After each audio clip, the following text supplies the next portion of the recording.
La chiesa di San Francesco, chiusa al culto per consentire le operazioni di ricerca, è diventata il nostro campo base.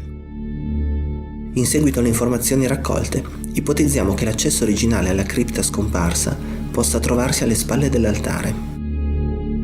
La ditta specializzata ICOC, chiamata dal comune di Camerano, pratica un foro nella pavimentazione, intercettando al primo colpo un vuoto. Introduciamo una microcamera per osservare il suo interno. Ecco qua, vediamo le prime immagini. Io vedo solo il cerchio della lucina, immagino, no? Non si distingue nulla, è molto lontana la parete. È molto lontana la parete, beh, già questo è il primo indizio.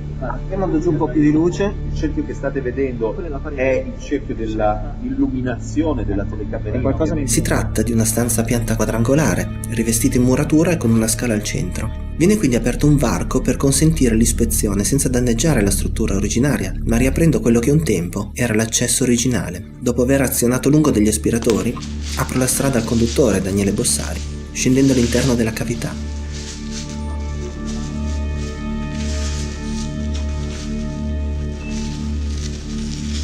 L'ambiente non è molto grande e a terra si notano diversi resti umani a affiorare tra i detriti probabilmente abbandonati durante le operazioni di ripavimentazione avvenute negli anni 50.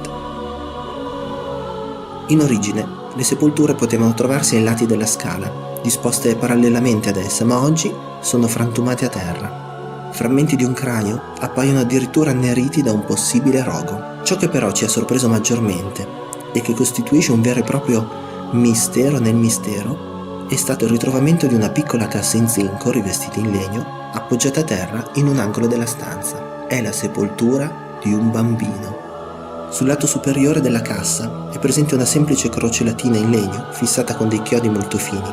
Nessuna scritta, nessuna epigrafe, nessun nome.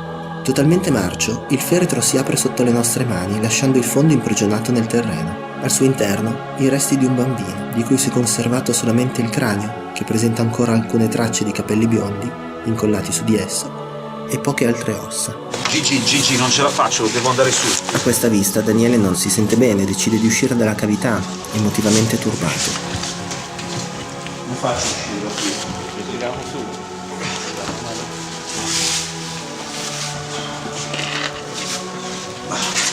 Si prosegue con l'osservazione dei resti, composti da materiale organico incoerente di colore marroncino torbido e mescolato a terriccio.